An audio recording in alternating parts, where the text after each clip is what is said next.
No deserto do Egito, erguem-se dois gigantes silenciosos, os colossos de Memnon. Durante milênios, eles observaram a mudança das eras sem emitir um único som. Mas em 27 Itis-Testo, um forte terremoto rachou o Colosso do Norte até a cintura. E aqui começa o inexplicável. Foi justamente após a destruição que a estátua de 18 metros começou a falar. Todas as manhãs, quando os primeiros raios de sol tocavam a pedra, um som fino e ressonante ecoava das fissuras. O historiador antigo Estrabão o comparou ao som da corda rompida de uma cítara. Enquanto isso, seu irmão gêmeo, perfeitamente intacto, continuava em silêncio sepulcral, permanecendo na sombra de seu irmão ferido. A notícia do milagre espalhou-se por todo o Império Romano. Imperadores, generais e viajantes comuns, todos corriam para Tebas. Eles deixaram mais de 100 inscrições em grego e latim nos pés da estátua. É um antigo livro de testemunhos, gravado em pedra para provar: eu estive aqui e ouvi a voz de um Deus. Como a destruição pôde criar um milagre que um artefato perfeito não conseguia replicar? Este paradoxo revela duas questões fundamentais que desafiam toda a lógica divina. A primeira, como os sacerdotes no Egito ou na Grécia faziam estátuas de pedra de várias toneladas darem respostas claras, se os próprios operadores precisavam permanecer completamente invisíveis para centenas de peregrinos? Onde eles se escondiam?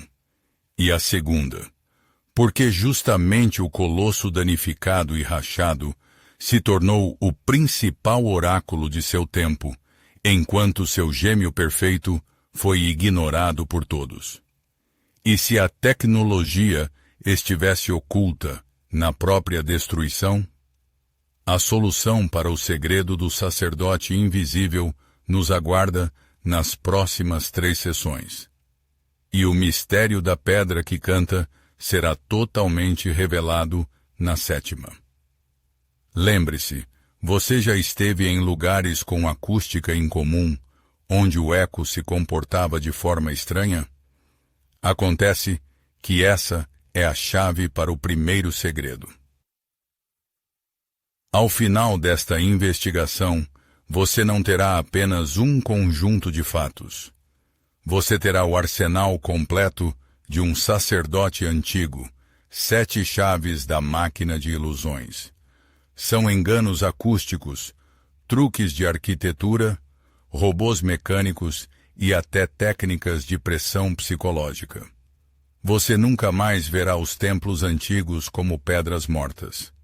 Aprenderá a enxergá-los como máquinas genialmente projetadas para controlar a mente.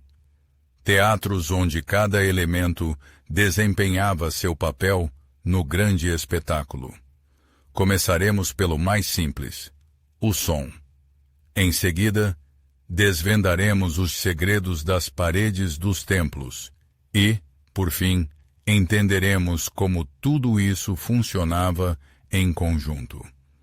E agora mesmo, em apenas 2 minutos, você descobrirá como o sussurro de uma pessoa podia soar como o veredito retumbante de uma divindade, usando apenas as leis da física. A voz baixa do sacerdote, oculta dos olhos, transformava-se na voz retumbante de uma divindade. Como? A lei básica da física diz: o som se dissipa com a distância. A primeira resposta parece óbvia: um megafone. Essa tecnologia é conhecida desde a antiguidade. A forma cônica concentra as ondas sonoras, amplificando-as muitas vezes. Mas essa lógica é derrubada por um fato: a ilusão só funcionava se o sacerdote fosse absolutamente invisível. Qualquer megafone seria imediatamente notado. A genialidade dos sacerdotes engenheiros estava em outro lugar. Eles embutiam canais acústicos diretamente na espessura das paredes de pedra. A voz, lançada em um salão aberto, se espalha e enfraquece, como água em uma planície. Lançada em um canal de pedra, ela mantém toda a sua força, como um rio em um desfiladeiro estreito. O templo inteiro se tornava um megafone gigante e invisível. Entendemos como amplificar o som. Mas como transformar um eco comum em um instrumento que imita as vozes de animais sagrados?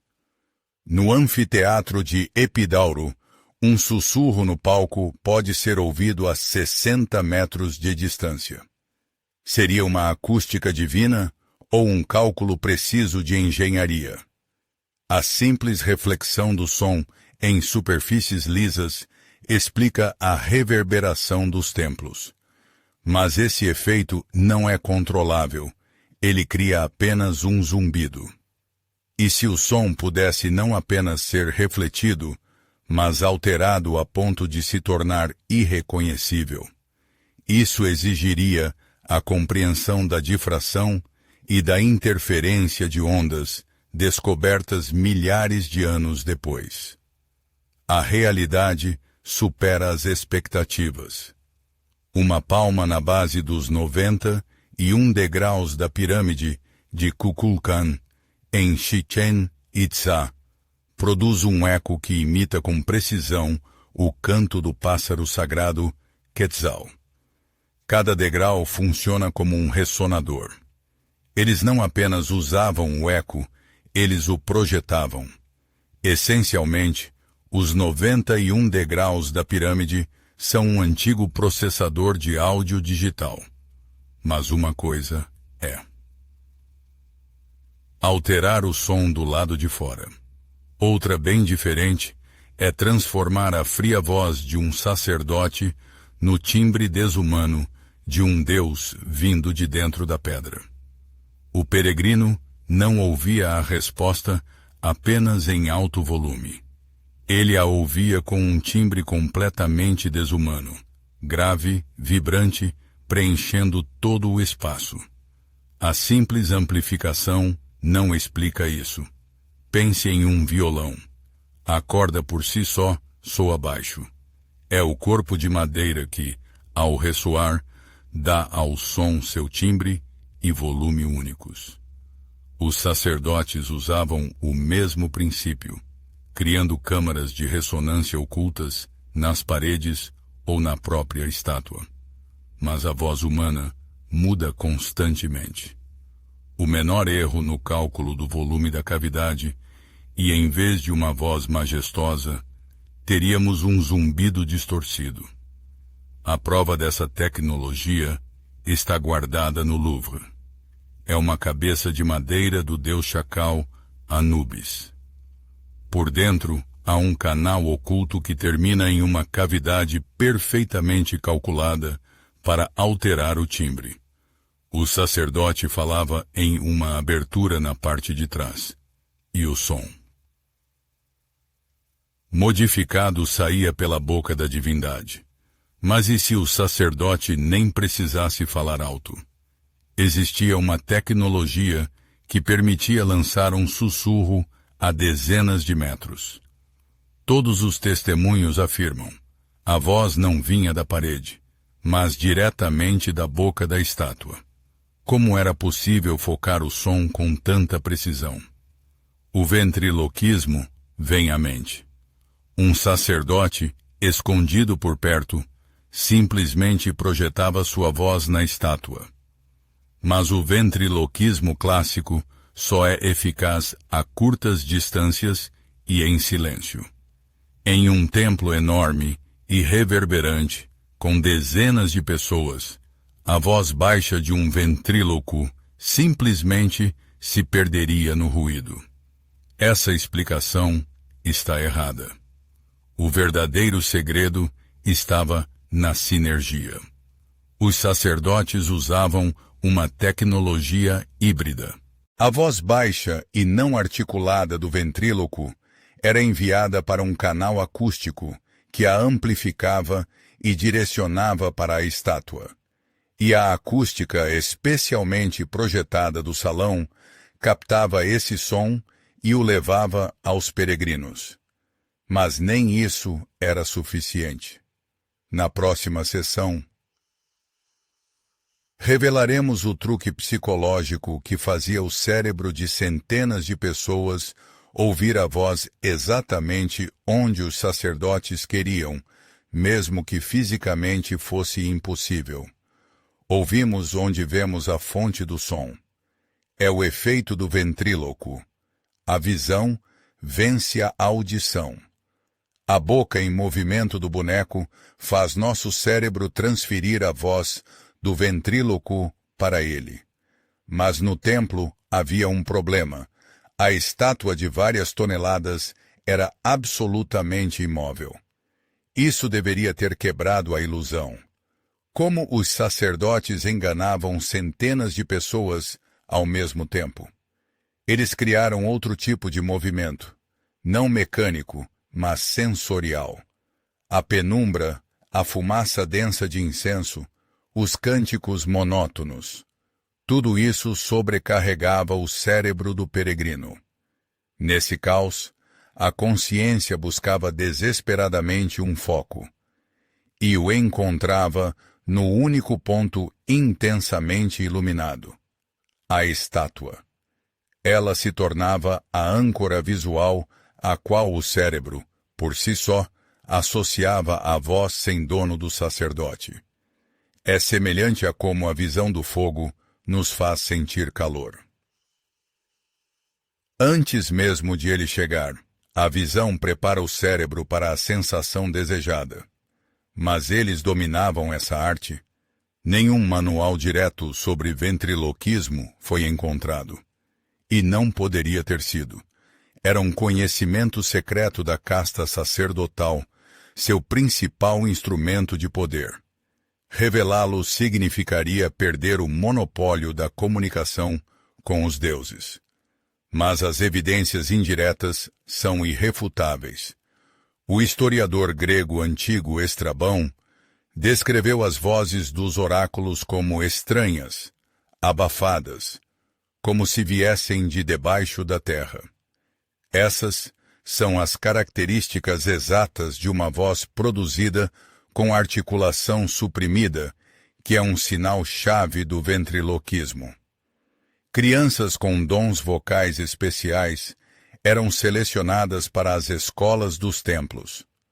Durante anos, elas eram ensinadas não sobre teologia, mas sobre o controle da respiração e a criação de ilusões sonoras. Sua voz não era um dom dos deuses, mas uma ferramenta de manipulação aprimorada. Você já tentou determinar de onde vem um som com os olhos? Fechados? A precisão na localização do som sem apoio visual cai mais de 50%. Nosso cérebro usa a visão para calibrar a audição. Sem essa referência, ele fica impotente. Os sacerdotes exploravam essa falha ao máximo. Eles não apenas trabalhavam no escuro, eles criavam as condições ideais para a desorientação auditiva. A penumbra privava o cérebro de sua principal ferramenta. O eco múltiplo das paredes de pedra o confundia completamente. Os sacerdotes criavam uma névoa acústica na qual a voz, amplificada pela arquitetura, parecia vir de todos os lugares e de lugar nenhum. Nesse caos, a única tábua de salvação para o cérebro era a estátua, brilhantemente iluminada por tochas. O erro na determinação da fonte do som no escuro pode chegar a 40 graus. O cérebro, chegava à única conclusão possível: é ela quem fala. Todo esse sistema era inútil se o sacerdote pudesse ser visto acidentalmente. Como sua invisibilidade total era garantida? A resposta está no terceiro elemento do arsenal: os truques de arquitetura. E não se trata de uma porta secreta. Era necessária toda uma infraestrutura invisível: corredores ocultos para movimentação, nichos acusticamente isolados para a fala e frestas de observação para monitorar o salão. Isso nos leva a uma conclusão chocante. O templo antigo não é uma estrutura monolítica, mas uma construção complexa com paredes duplas e andares secretos. Ele deve ser visto não como a casa de um deus, mas como um teatro com um enorme bastidor oculto do público. Em 3 minutos, mostraremos plantas reais e achados arqueológicos que provam a existência dessas passagens secretas. Você verá os templos antigos por dentro. A solidez do templo de Karnak ou do Partenon é uma ilusão grandiosa. Vemos uma pedra maciça, mas na verdade estamos olhando para uma caixa com fundo falso. Os construtores antigos erguiam 2 paredes paralelas e deixavam o espaço entre elas oco. Isso não apenas economizava a preciosa pedra de revestimento, mas também criava corredores técnicos ideais para os operadores do milagre. Nas paredes do templo de Dendera foram encontradas passagens tão estreitas que só poderiam servir a um propósito: levar discretamente um sacerdote ao ponto de fala. Mas isso não era suficiente. Os corredores precisavam ser acusticamente mortos. Qualquer tosse ou arrastar de pés, amplificado pela pedra, arruinaria o espetáculo divino.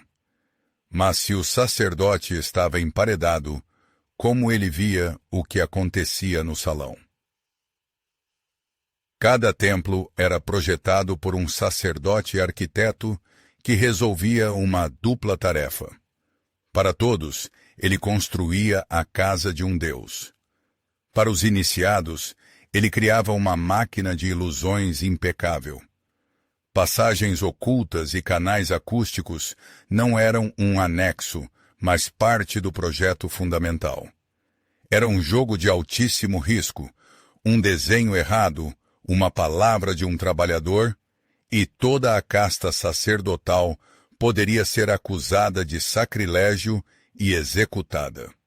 A solução deles: camuflagem total. O sistema estava à vista de todos, mas permanecia invisível. Frestas de observação estreitas se escondiam nos padrões dos afrescos. As aberturas dos canais de som eram disfarçadas como as narinas de uma máscara de demônio de pedra. Até as juntas entre os blocos serviam para observar a multidão. Uma voz vinda da estátua é uma coisa, mas e se a estátua começasse a se mover? Isso não é apenas especulação. Nas ruínas do oráculo de Apolo em Claros, no território da atual Turquia, os arqueólogos escavaram todo o sistema. Não se trata de um corredor, mas de um complexo subterrâneo inteiro. Passagens abobadadas, 2 salas secretas e um labirinto em zigue-zague levavam diretamente para debaixo do local onde a profetisa dava suas previsões. Mais de 20 metros de passagens ocultas, construídas exclusivamente para os sacerdotes. A análise de outros oráculos, como o de Delfos, revela anomalias arquitetônicas semelhantes. Era o padrão industrial do milagre antigo. O sacerdote podia entrar discretamente de seus aposentos, passar sob o piso, subir por dentro da parede e desaparecer da mesma forma. Mas e se os sacerdotes nem precisassem falar? Imagine que você faz um sacrifício, e nesse momento as maciças portas de bronze do templo se abrem sozinhas. Isso nos leva ao quarto elemento do arsenal: os milagres mecânicos. Um peregrino faz uma pergunta e a estátua não responde com a voz, mas acena lentamente com a cabeça. Ou lágrimas começam a escorrer de seus olhos de mármore. Como isso era possível em um mundo sem eletricidade e servomotores? Aqui entra em jogo não apenas a arquitetura, mas também a mecânica, a pneumática e a hidráulica. Parece ficção científica. Estamos dispostos a acreditar em tubos escondidos, mas não em deuses que se movem. No entanto, o genial engenheiro do primeiro século do Cristo, Heron de Alexandria, nos deixou desenhos detalhados de exatamente esses mecanismos. Ele foi o Leonardo da Vinci de seu tempo. Em 2 minutos, você verá um modelo 3D funcional de seu dispositivo que abria automaticamente as portas do templo quando um fogo era aceso no altar. O nome desse gênio: Heron de Alexandria.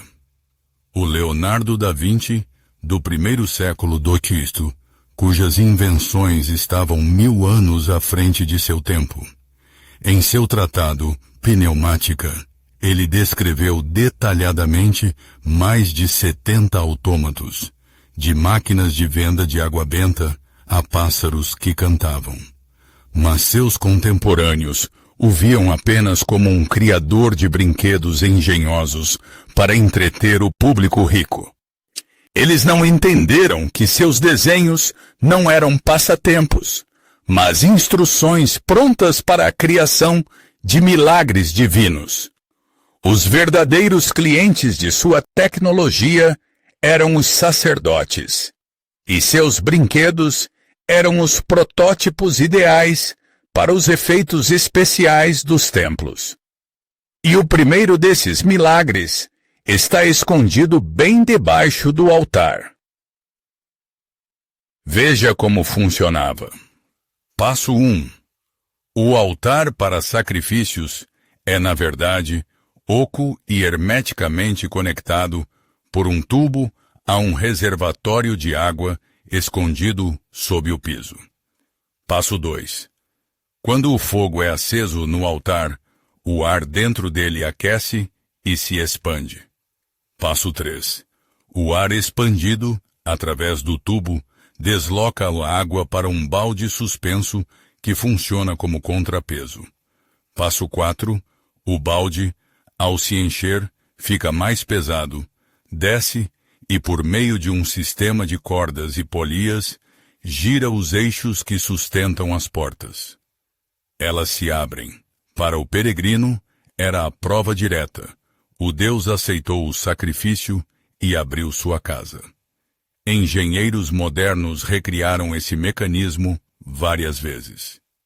Ele funciona perfeitamente, mas fazer uma estátua de pedra chorar já é um nível completamente diferente. Os desenhos de Heron provam: os sacerdotes controlavam um exército inteiro de robôs antigos. Uma estátua que servia vinho de um jarro sozinha. Pássaros mecânicos que começavam a cantar. E até ídolos que choravam, de cujos olhos a água escorria por tubos de sifão ocultos. Heron não descrevia truques isolados, mas cenas automatizadas inteiras. O fogo no altar podia não apenas abrir as portas, mas também acionar simultaneamente um mecanismo que fazia as estátuas tocarem trombetas. Um único sacerdote, controlando um sistema de válvulas, iniciava uma apresentação mecânica completa. E embora as partes de madeira tenham apodrecido, os arqueólogos encontram evidências. Tubos de bronze dentro das estátuas e contrapesos de chumbo. São os ossos de máquinas extintas. Analisamos 4 tecnologias poderosíssimas: acústica, arquitetura, ventriloquismo e mecânica. Mas e se a principal ferramenta dos sacerdotes não fosse feita de pedra ou bronze? O 5º elemento de seu arsenal: a psicologia da fé. Este era o sistema operacional no qual todos os milagres funcionavam.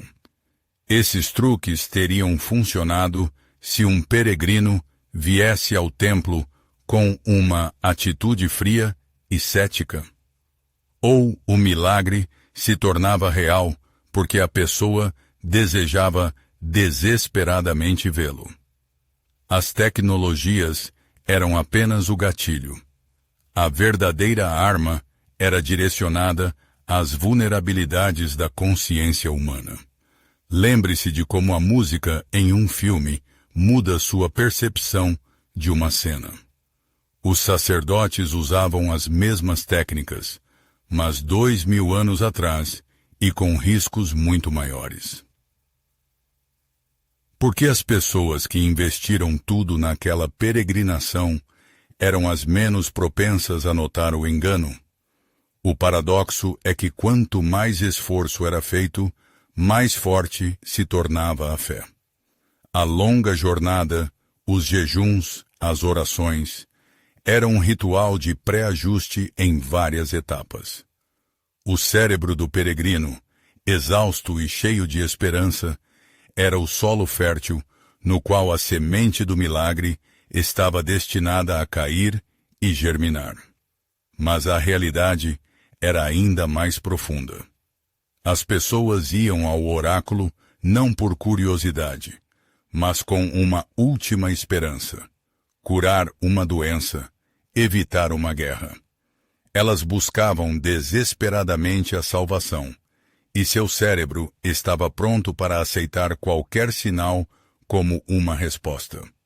Após meses de viagem e enormes despesas, admitir que tudo foi em vão era psicologicamente insuportável. Isso é dissonância cognitiva. O próprio cérebro filtrava as contradições e reforçava as evidências do milagre. E isso explica por que a ferramenta mais poderosa dos sacerdotes não era a pedra ou o mecanismo, mas a arquitetura da consciência humana. A atmosfera do templo foi projetada para garantir a supressão da vontade. À primeira vista, era apenas um ambiente religioso: penumbra, incenso denso, cânticos monótonos. Mas por trás disso se escondia um ataque sensorial cuidadosamente orquestrado. Cada elemento tinha uma função clara na supressão das habilidades analíticas do cérebro. Contrastes nítidos de luz e sombra, sons repentinos, longos períodos de silêncio. Tudo isso mantinha o sistema nervoso em constante tensão. Pesquisas modernas confirmam. São exatamente essas condições que reduzem a atividade do córtex pré-frontal, responsável pela lógica. Os sacerdotes, sem tomógrafos, encontraram o botão para desligar o pensamento crítico 2000 anos antes de sua descoberta científica. Mas o mais estranho ainda estava por vir, pois às vezes a própria natureza se tornava a principal diretora do milagre. O que faria uma pessoa ficar em silêncio se notasse o engano? Imagine um cético na multidão. Ele vê um detalhe que quebra a ilusão. Por que ele se cala? A primeira explicação: o medo. Duvidar do divino era sacrilégio, e a punição dos sacerdotes era rápida. Mas sua principal ameaça não eram os sacerdotes, mas os outros fiéis. A psicologia da multidão trabalhava para o templo. As pessoas cuja fé era ameaçada atacavam elas mesmas quem duvidava, protegendo sua visão de mundo. O ar estava eletrificado não pela presença divina, mas pelo medo coletivo da decepção. Mas o medo principal não era das pessoas, mas da ira do próprio Deus. Esse terror existencial paralisava a vontade e tornava a revelação impensável. No entanto, às vezes nem os sacerdotes conseguiam explicar o que viam com seus próprios olhos. Estamos acostumados a pensar que os sacerdotes controlavam tudo. E se, às vezes, a própria natureza criasse os milagres? Isso nos leva ao sexto elemento do arsenal: os fenômenos naturais.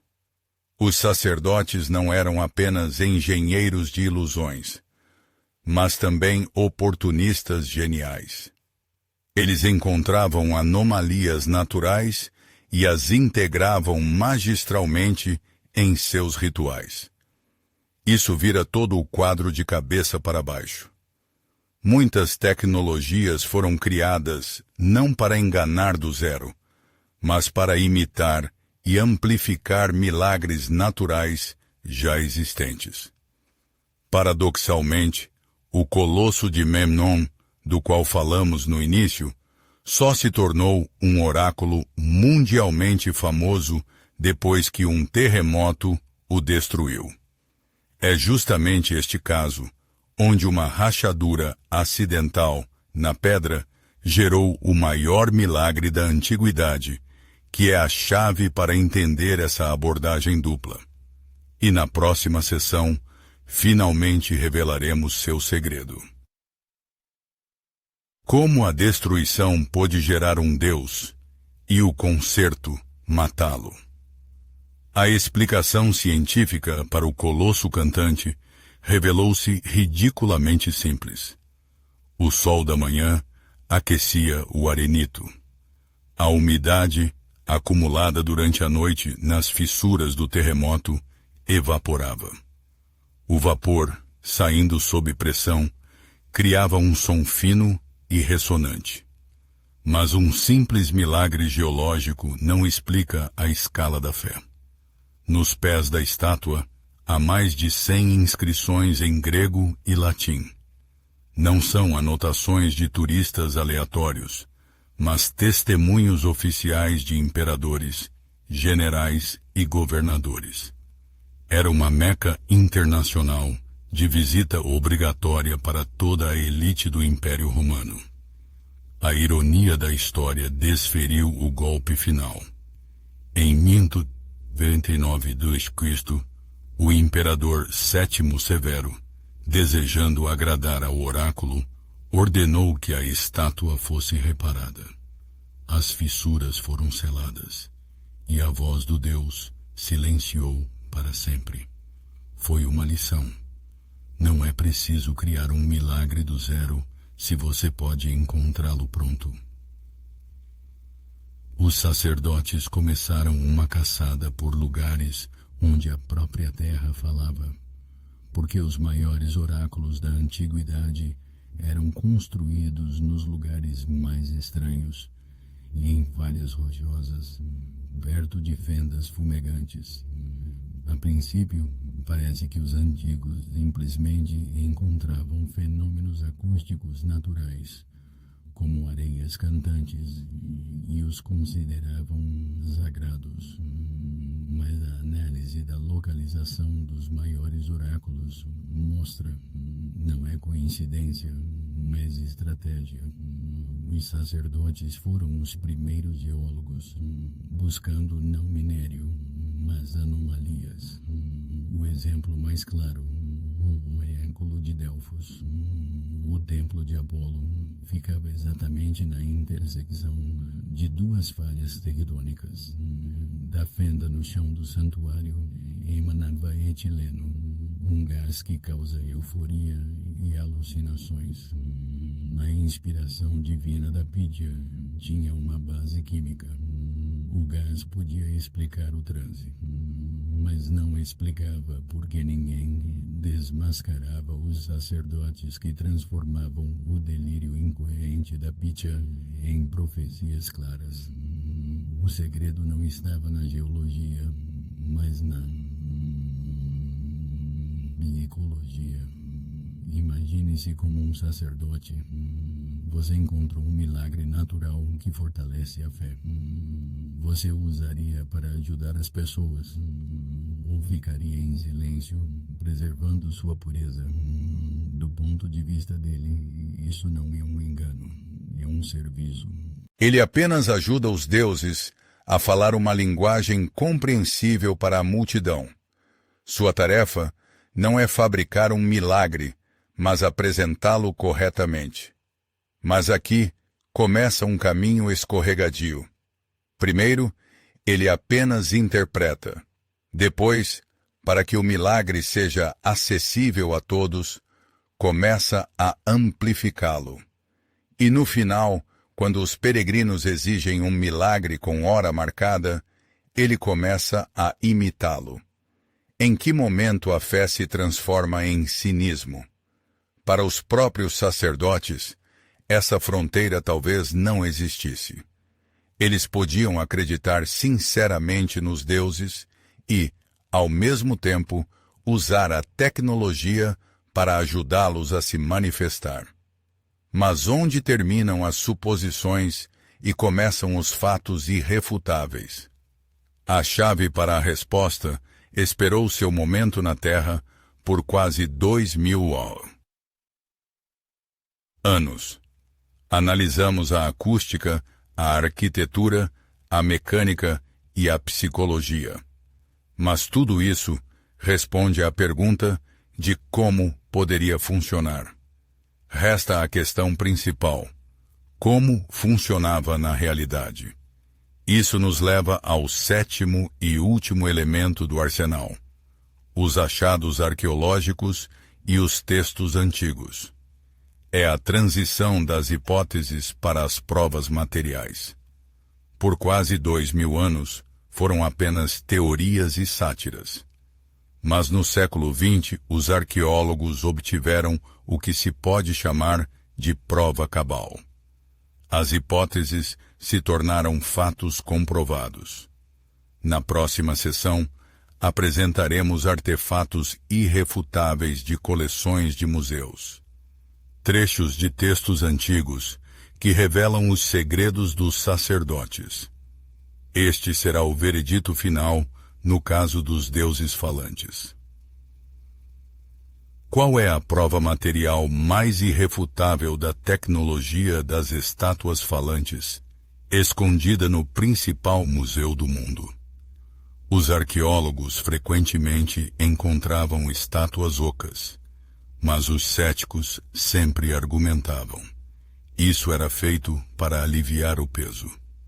Era necessária uma evidência que não permitisse dupla interpretação. Um artefato que encerrasse todas as discussões. E ele foi encontrado.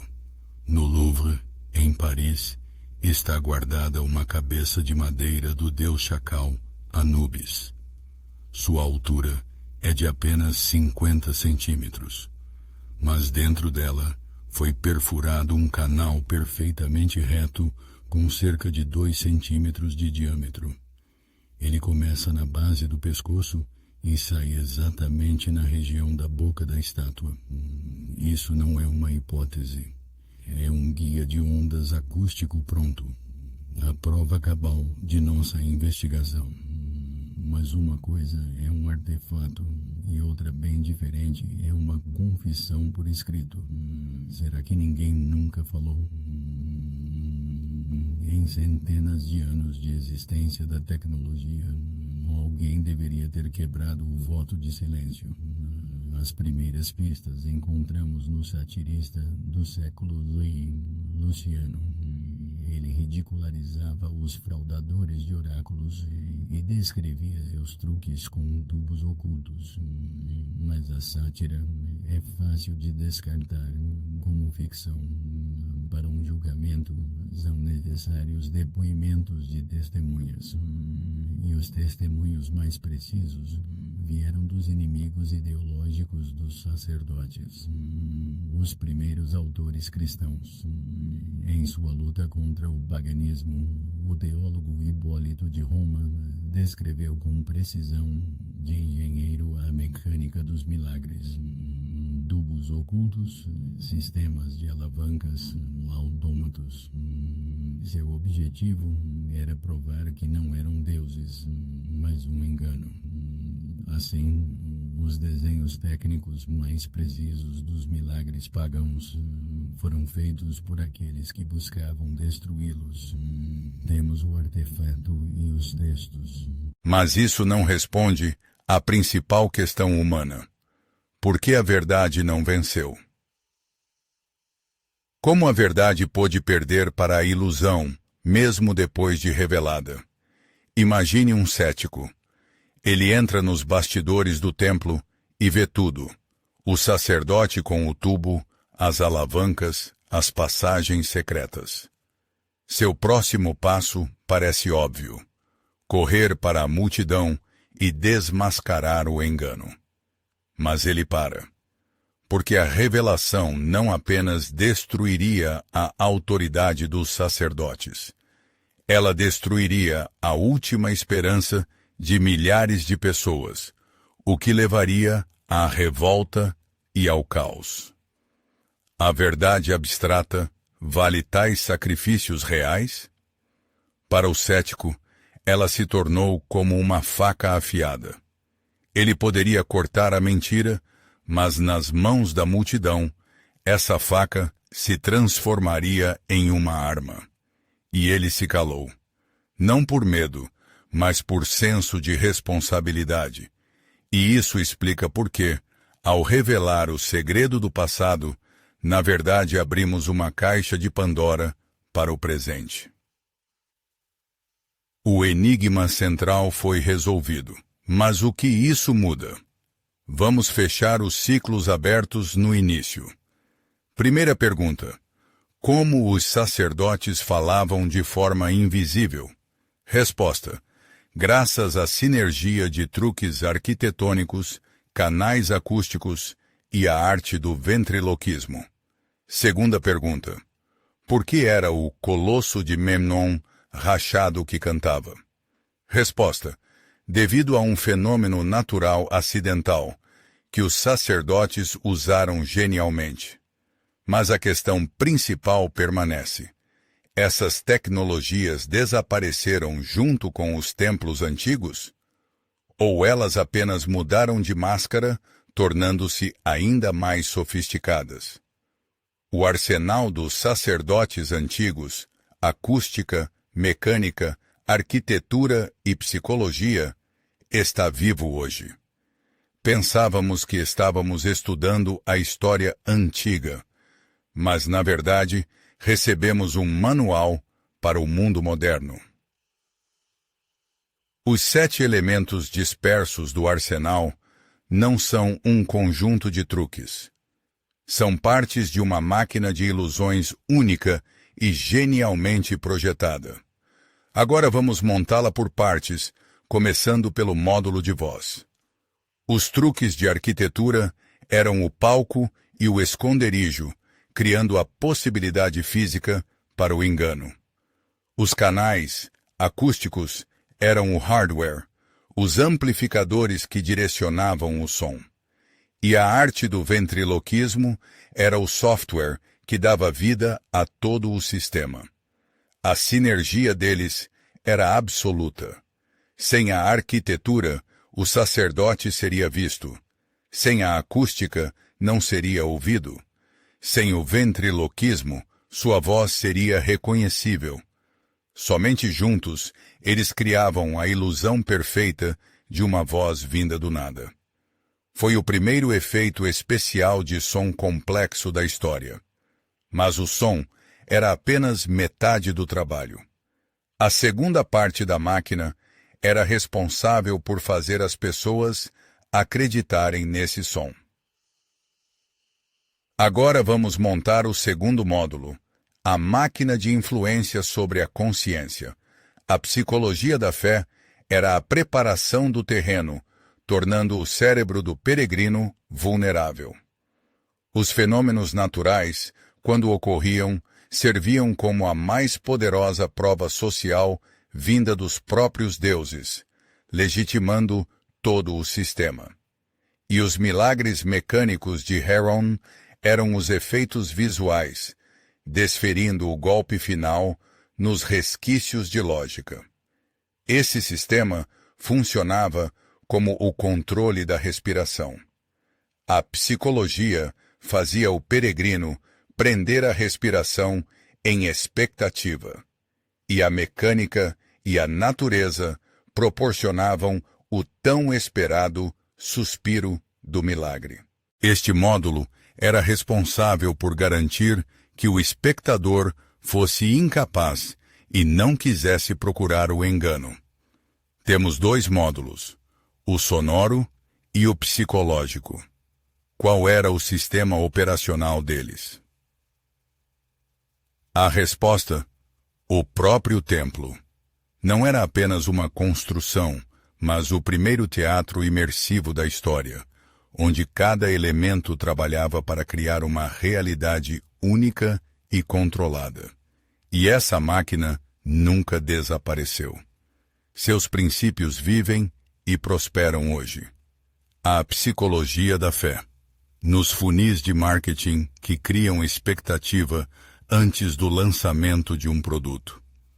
A arquitetura do milagre, no design de cassinos e shoppings, projetados sem janelas e relógios para que você perca a noção do tempo.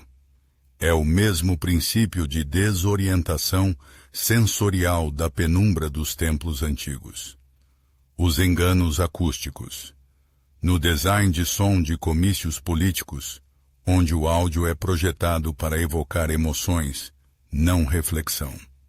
Pense em quantas vezes você encontra essas mesmas técnicas hoje, sem perceber. No final desta investigação, resta a mais importante questão, para a qual não há resposta definitiva. E agora queremos fazê-la a você. O que o impressiona mais? A genialidade dos antigos engenheiros, que criaram essas tecnologias incríveis milhares de anos antes de nossa era, ou o cinismo dos sacerdotes, que usaram essa genialidade para o controle total da mente das pessoas. Pedimos que não escreva comentários longos.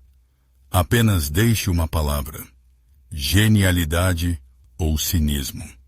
Vamos ver o que, na sua opinião, há mais nesta história.